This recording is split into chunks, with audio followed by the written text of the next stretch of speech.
তো হ্যালো বন্ধুরা, তোমরা আশা করি ভিডিওটা দেখেই নিয়েছো যে আজকে একটা ড্যান্সের ভিডিও ছিল। আর মোটামুটি যা ভিডিও ব্যাকআপ ছিল সেগুলো প্রায় শেষের দিকে, তাই তো? তো এরপর থেকে আবার ডেলি ব্লগসে ফিরে আসবো, বা মাঝে মধ্যে এরকম ভিডিও তোমরা পাবে। কারণ হচ্ছে কি না, একঘেয়েমি সব কিছু জিনিস ভাল লাগে না। একই জিনিস যদি আমি দিতে থাকি তাহলে ভাল লাগবে না তোমাদেরও, আর আমাদেরও একটা বোরিং ফিল হয়ে যাবে। আর এই দেখো ঝিলিকি, দেখো শুয়ে আছে। আর তোমরা যারা আজকের ভিডিওটা ভূতের ইয়েটা যারা জানতে চেয়েছো যে ভূতের সম্পর্কে, মানে আমাদের কি কি কি কি ওটা কি বলে কি কি ভাবে আমরা ভূতের ফিল করেছি, তো সেই জিনিসগুলো ঝিলিক কীভাবে ফিল করেছে। আমি একটা জিনিস আছে আমার লাইফে, একটা স্টোরি আছে ওটা নিয়ে, তো ওইটা আমি কিভাবে ফিল করেছি এগুলো সবগুলো তোমার সঙ্গে শেয়ার করবো। তোমরা কমেন্ট করে জানিও যে তোমরা জানতে চাও কি না, তাহলে অবশ্যই জানতে চেয়েছে আজকের ভিডিওটাতে। আচ্ছা, তো জানতে চেয়েছি, আমি কমেন্ট দেখিনি। তো অবশ্যই তোমাদের সাথে এই জিনিসগুলো শেয়ার করব। আর তোমাদের আর একটা নতুন জিনিস দেখাই, সেটা হচ্ছে এইখানে দেখো গাছটা দিয়েছে অ্যালোভেরা, আর আমরা বিছানাটাকে এখন নিচে করেছি। এই দুটো চেঞ্জেস হয়েছে এখন। হ্যাঁ, আর আরেকটা হচ্ছে তোমাদেরকে দাঁড়া দেখিয়ে দিই। আর এই একটা ঘড়ি এসছে, যেটা বাবা গিফট পেয়েছে বাবার বার্থডেতে, সেটা এখন আমি আমার রুমে লাগিয়েছি। তো ঘড়িটা কেমন হয়েছে অবশ্যই বলবে। ছবিগুলো এখনও দেওয়া হয়নি, ওটাতে আমার আর ঝিলিকের ছবিই থাকবে। ওটা এখনও ঘুরতে দেওয়া হয়নি বলে এখন পর্যন্ত ছবিগুলো দেখায়, মানে তোমরা দেখতে পাচ্ছ না। আর এই দেখো এই অ্যালোভেরা গাছটা ঝিলিক রেখেছে রুমে। তো খুব সুন্দর লাগছে দেখতে, খারাপ লাগছে না, কিন্তু বেশ সুন্দর। মানে গাছটা এত সুন্দর ঝাপঝুপ্পা হয়ে আছে, এত সুন্দর গ্রিন হয়ে আছে, দারুণ লাগছে।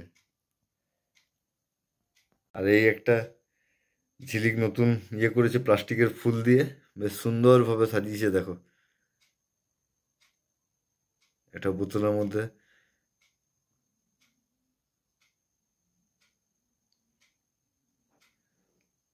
আর এই ছবিটা, পাশের যে ছবিটা দেখতে পাচ্ছ সেটাকে ইগনোর করবে।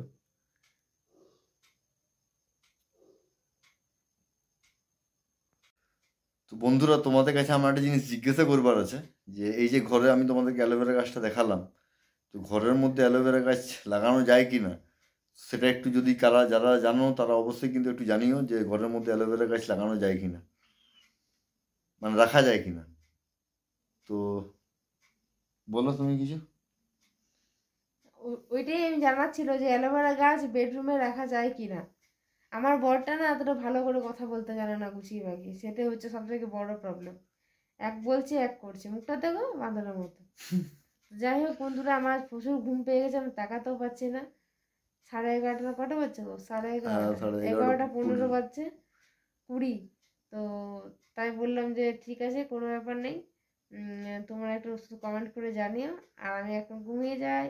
আর বিছানাটা নিচের মধ্যে করতে বললাম, নিচে শুতে ইচ্ছে করছিল, তাই বেডটা নিচে নামিয়েছি, মানে ইয়েটা, গদিটা। হ্যাঁ, চলো তুমি কথা বলে, এবার আমার ঘুম পেয়ে গেছে। তো গদিটা আমরা নিচে নামিয়েছি এই জন্যই যে মানে বিছানার উপরে গদিটা দিয়ে মানে বিছানাটা ঠিক নেই, সেই জন্য এত আওয়াজ উঠছিল। চলো গদিটা নিচে নামিয়ে, আর নিচে শোয়ার একটা জিনিস খুব ভালো, যে পুরো বডিটা একদম ফ্ল্যাট থাকে না, আরাম রিল্যাক্স হয়, মানে পুরো বডিটা রিল্যাক্স হয়। বিছানাটাতে যেমন আপ ডাউন হয়ে যায়, বাট এটাতে নিচে আপ ডাউন হওয়ার কোনো চান্স নেই, পুরো বডিটা রিল্যাক্স হয়, খুব সুন্দর ঘুম হয়। তো চলো বন্ধুরা, আজকে আর ভিডিওটা বেশি বড় করছি না, এরপর থেকে ব্লগ আসবে। তো চলো, টাটা, গুড নাইট। আবার পরে একটা নতুন ভিডিওর সাথে তোমাদের সঙ্গে দেখা হচ্ছে।